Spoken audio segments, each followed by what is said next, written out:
Hello friends, welcome again. जैसे कि आपने लास्ट व्लॉग में देखा ही होगा कि हमने जो अपनी जर्नी है वो स्टार्ट की थी दिल्ली से, और उसके बाद हम शिमला रामपुर होते हुए किन्नौर वैली में एंटर किए थे, और ये जी किन्नौर द्वार भी आ गया था। तो चलिए स्टार्ट करते हैं आगे की जर्नी। पर उससे पहले मैं आपसे ज़रूर कहना चाहूँगी, अगर आपने मेरा वो फर्स्ट व्लॉग नहीं देखा है तो मैं उसका जो लिंक है वो डिस्क्रिप्शन बॉक्स में मेंशन कर दूँगी। अगर आप देखना चाहते हैं तो आप उस व्लॉग को वहाँ से देख सकते हैं। तो चलिए जी, स्टार्ट करते हैं हम आज का सफ़र इन खूबसूरत नज़ारों के साथ।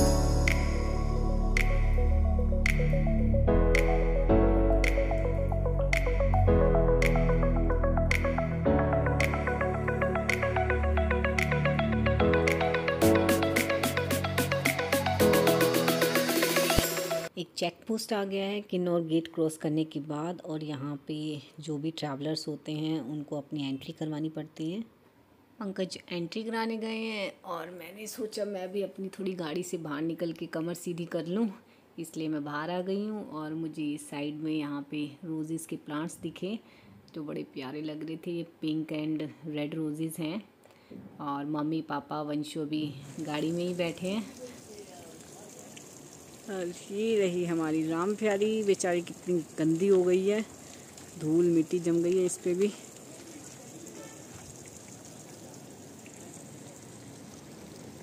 और हमने करा दी है एंट्री, बस ऑफिशियली गाड़ी का नाम। ओह सॉरी ऐसे गलती है, क्या हो गया, हम प्रोफेशनल थोड़ी है, ये बन रहा हूँ, हम प्रो हो गए।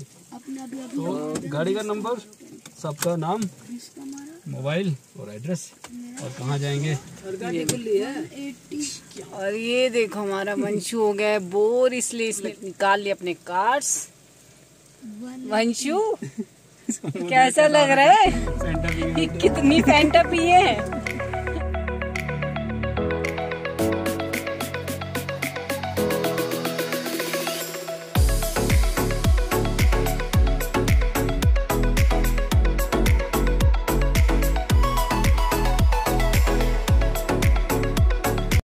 अब हम एक्चुअल में किन्नौर वैली में एंटर करने वाले हैं। जो एक गेट टाइप स्ट्रक्चर है, पहले इसे ही किन्नौर गेट कहा जाता था। अभी तो एक नया जो किन्नौर गेट है वो बन गया है, जिसके बाद चेक पोस्ट भी है, पर पहले इसे ही किन्नौर गेट माना जाता था। तो चलिए जी, स्टार्ट हो गई है हमारी भी किन्नौर वैली की जर्नी। और देखिए किन्नौर वैली में एंटर करते ही जो ये माउंटेन्स हैं उनका स्ट्रक्चर कम्प्लीटली चेंज हो चुका है। ये मोर रोकी हो गए हैं, और जो यहाँ के रोड्स हैं वो भी नैरो हो गए हैं। अभी जो 2-3 स्ट्रेच थे वो थोड़े ख़राब भी थे, अदरवाइज़ जो रास्ता है वो ठीक ही है। माउंटेन्स को कुछ इस तरह से काट के जो रोड बनाए जाते हैं उन्हें क्लिफ हैंगिंग रोड्स बोलते हैं। ये जो किन्नौर रोड्स हैं वो अपनी क्लिफ हैंगिंग ड्राइव के लिए बहुत फेमस हैं, और साथ के साथ बहुत डेंजरस भी हैं। तो आप जब भी यहाँ पर ड्राइव करें तो बहुत ध्यान से ड्राइव कीजिए, क्योंकि यहाँ पर एक्सीडेंट होने के चांसेस बहुत ज़्यादा हैं। क्योंकि आपको दिख ही रहा है जो रोड है उसकी प्रॉपर कंडीशन भी नहीं है, और जो है रोड वो नैरो भी है। तो आप बहुत ध्यान से ड्राइव कीजिए। यहाँ पर किन्नौर डिस्ट्रिक्ट में एक सांगला वैली भी है, और वहाँ पे जो एक क्लिफ रोड्स हैं वो और भी डेंजरस हो जाते हैं और भी नैरो हैं। तो अगर आप क्लिफ जो रोड्स हैं उनकी ड्राइव को एंजॉय करना चाहते हैं, एक्सपीरियंस करना चाहते हैं, तो आप सांगला वैली जा सकते हैं। वहाँ पे चितकुल है तो आप उसे भी एक्सप्लोर कर सकते हैं। इस टाइम हमारी गाड़ी जो है वो बिल्कुल बीच में है माउंटेन्स के, और कई जगह तो यहाँ पे पानी भी गिर रहा है ऊपर से। यहाँ पे रोड के साथ साथ हमारे एक रिवर भी चल रही है, ये आपको इस फ्रेम में दिख नहीं रहा होगा। यहाँ पे जो है सतलुज रिवर है वो इस रोड के साथ साथ चलती है।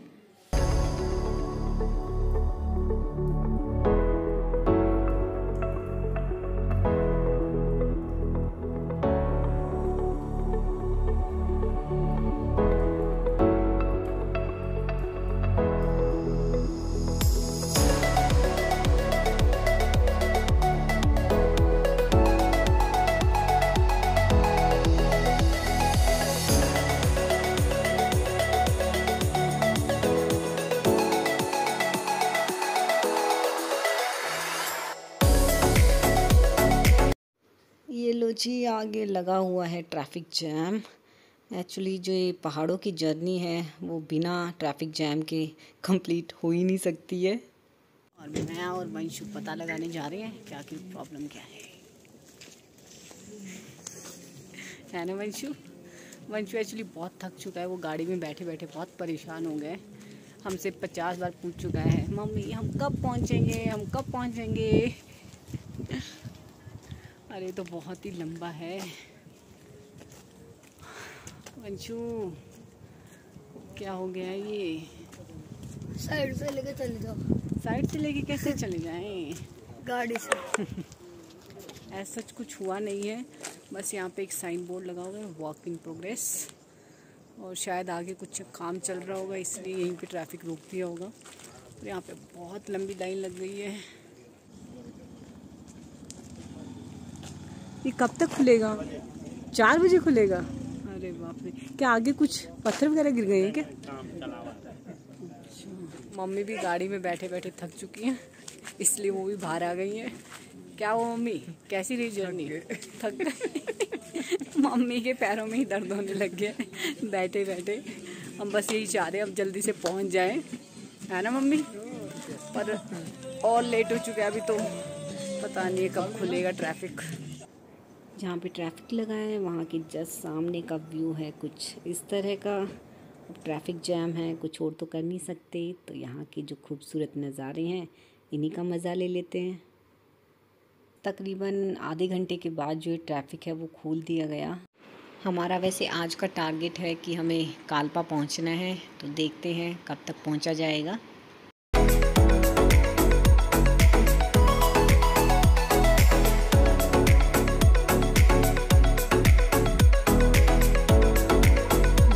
थोड़ा सा आगे चलते ही फिर से ट्रैफिक जैम मिल गया है।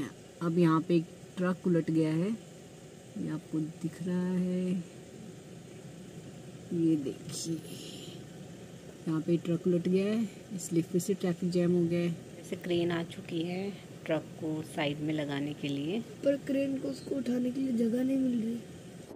क्रेन काफ़ी टाइम से ट्राई कर रही है ट्रक को सीधा करने के लिए, पर अभी तक हुआ नहीं है। और जो ये ट्रक जहाँ पे गिरा है वहाँ पे जो रोड है वो बहुत नैरो है और सड़क के बिल्कुल बीच में है, यहाँ से कोई 2 व्हीलर भी क्रॉस नहीं कर सकता है। तभी फ्रेंड्स मैं आपको बोल रही थी कि अगर आप ऐसी जगह पे जाते हैं तो जो ड्राइव है वो बहुत ध्यान से कीजिए। इनफैक्ट आप कहीं पे भी जाते हैं ड्राइव तो मतलब बहुत ध्यान से करनी ही चाहिए। बस किसी को यहाँ पे चोट वोट ना लगी हो और तो सब ठीक ही है। देखते हैं कितना टाइम लगेगा और क्रेन को इसे सीधा करने में। काफ़ी टाइम तो हो गया है, वैसे मुझे लगता है होने ही वाला है सीधा ट्रक। चलो जी, हो ही गया है ट्रक भी सीधा और बिल्कुल साइड में भी हो गया है, तो अभी बस ट्रैफिक खुलने ही वाला है। ये देखिए सब लोग भाग रहे हैं अपनी अपनी गाड़ियों की तरफ, क्योंकि वही है इतना टाइम वेट करने के बाद सबको लगता है कि बस जल्दी से निकल जाए यहाँ से। तो चलिए हम भी बैठते हैं अपनी गाड़ी में और स्टार्ट करते हैं गाड़ी। ये सीमेंट के कट्टों से भरा हुआ ट्रक उलट गया था। यहाँ कहाँ घुस गया?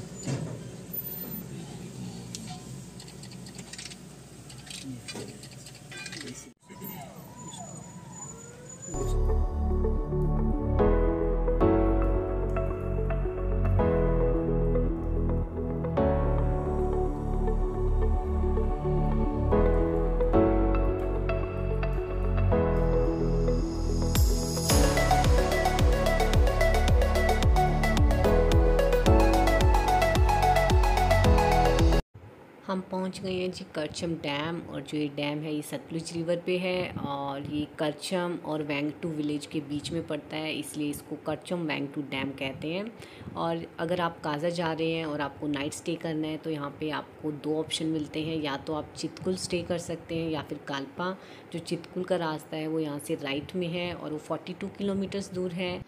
चितकुल तिब्बतियन बॉर्डर पे सिचुएटेड लास्ट विलेज है इंडिया का। वो एक बहुत ही प्यारा सा एक छोटा सा गांव है, वहाँ पे हम गए हुए हैं। और अभी हमें फ़िलहाल जाना है कालपा, आज का स्टे हमें कालपा करना है, तो हम यहाँ से सीधा जा रहे हैं। और कालपा जो है वो यहाँ से 32 किलोमीटर्स दूर पड़ेगा। कालपा से 10 किलोमीटर पहले एक रिकांगपिओ शहर आता है जो यहाँ का काफ़ी बड़ा शहर है। अगर आप दिल्ली से पब्लिक ट्रांसपोर्ट मतलब बस में अगर आना चाहते हैं काज़ा, तो आपको पहले दिल्ली से रिकांगपिओ के लिए बस लेनी होगी और उसके बाद जो है रिकांगपिओ से आपको ईज़िली काज़ा के लिए बस मिल जाएगी।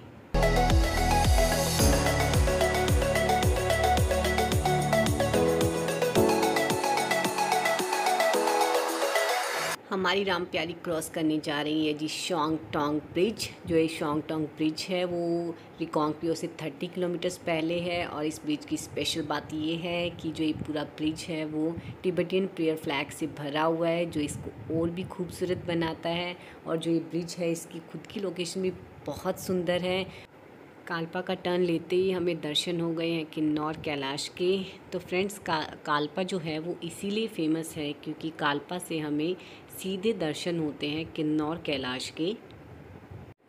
रिकांगपिओ क्रॉस करते ही फ्रेंड्स इतने सुंदर रास्ते आने लगे हैं कालपा तक के, मतलब दोनों साइड पे पाम ट्री हैं। इतना छोटा मतलब जो ये रोड है वो और भी छोटा हो गया है पर उतना ही ब्यूटीफुल हो गया है। शाम का समय हो गया है और मुझे मतलब सीरियसली ड्राइव पे बहुत मज़ा आ रहा है, बड़ा फ्रेश सा फील हो रहा है। वैसे तो सारा दिन मतलब आज ड्राइव पे ही निकल गया है, थक भी गए हैं, पर यहाँ पे आके वो जो सारी थकान है वो एकदम से दूर हो गई है।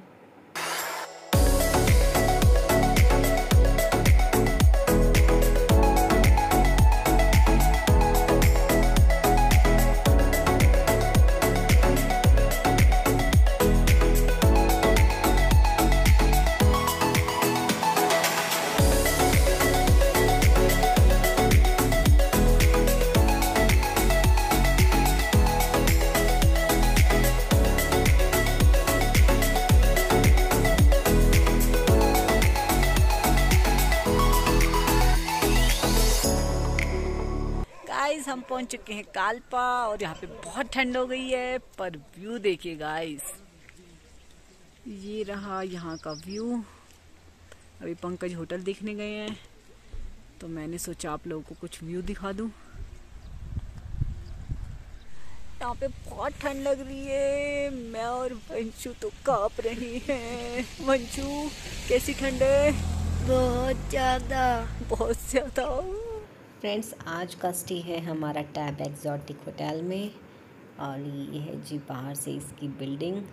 एक्चुअली हमें काफ़ी लेट हो गया था तो जो स्टार्टिंग में कालपा की स्टार्टिंग में जो होटल्स थे वो सारे ऑक्यूपाइड हो गए थे, इसलिए हमें थोड़ा आगे जाके ये होटल मिला है।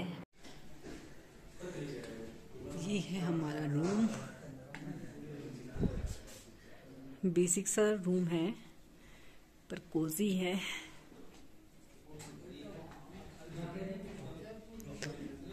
और यहाँ से जो व्यू दिखेगा वो है ये।